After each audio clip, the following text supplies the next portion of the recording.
मुख्यमंत्र्यांना तारेवरची कसरत करावी लागते असं दिसून येत आहे. वेगवेगळ्या प्रकारचे आरोप होत आहे. आज हनी ट्रॅपचा विषय निघाला, त्याच्यावर स्पष्टीकरण केलं जात नाही. काही लोकांनी पुरावे दाखवण्याचा प्रयत्न केला, ज्याला अटक केलाय त्याचे कोणाशी संबंध आहेत ते पण दाखवलं गेलंय, त्याच्यावर काही खुलासा होत नाही.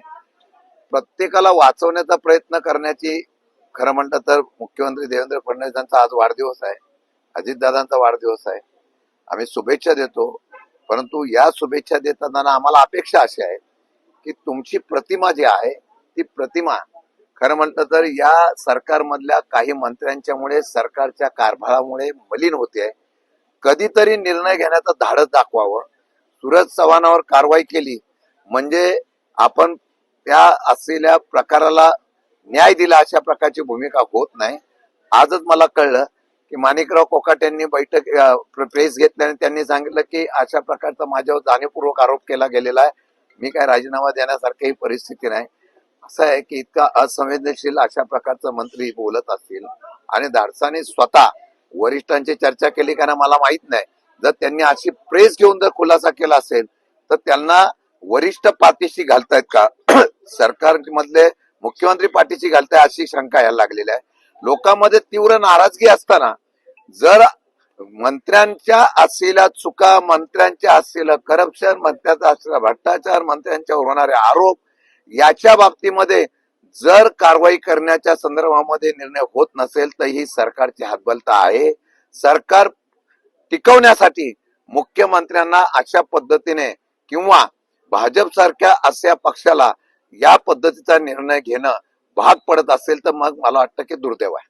सर, आता की काल असं पण झालेलं कळल्यानंतर मला वाटतं एका मुलीचा विनयभंग झाला. त्या मुलीचा विनयभंग करणारा तुरुंगातून बाहेर आल्यानंतर उल्हासनगरला त्याची पण मोठी मिरवणूक काढली. महाराष्ट्रातली संस्कृती आता बदलत चाललेली आहे. कायद्याचा धाक राहिलेला नाही, कायद्याची भीती राहिलेली नाही.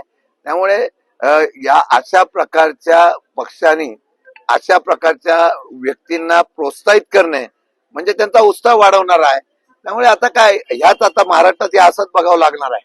सर, आता तुम्ही प्रदेशाध्यक्ष पद घेतलेलं आहे, आज तुमचा सत्कार होतोय तुमच्या होमगावांवर, आनंद आहे. जिथून मी सुरुवात केली त्या माथाडी कामगार असेल, बाजार समितीचे सर्व घटक असेल, बाजार समिती माझे सर्व संचालक असेल, या सर्वांच्या वतीने आज सत्कार होतोय. आज माथाडींच्या वतीने पण दुपारी सत्कार होतोय 3-4च्या दरम्यान. शेवटी आपला माणूस एका पदावर गेला, विशेषतः एका मोठ्या पक्षाच्या, मोठ्या नेतृत्वाच्या पक्षाचा प्रांताध्यक्ष झाला. हे आनंद आणि अभिमान हा असल्यामुळेच आज सत्कार होतोय. गेले 2-3 दिवस वेगवेगळ्या ठिकाणी सत्कार झाले. मी कामाला सुद्धा सुरुवात केलेली आहे. उद्या 3 दिवस आम्ही पुण्याला पक्षाच्या माध्यमातून बैठक घेऊन पक्ष मजबूत तर संघटना मजबूत करून महाराष्ट्राचा दौरा करू आणि एक प्रखर या सगळ्या प्रवृत्तीच्या विरोधात लढणारा पक्ष म्हणून आम्ही उभा राहणार आहे. विशेषतः आज माणिकराव कोकाटेंचा राजीनामा घेतला पाहिजे, कारण अवकाळी पावसानंतर ओला दुष्काळ जाहीर करा, विम्याचे अनेक प्रश्न या शेतकऱ्यांचे प्रलंबित असताना विधान परिषदेत, विधानसभेत विरोधी पक्ष नेता म्हणून आम्ही विरोधी पक्ष म्हणून आवाज उठवला असताना सुद्धा मंत्री गांभीर्याने घेत नसेल.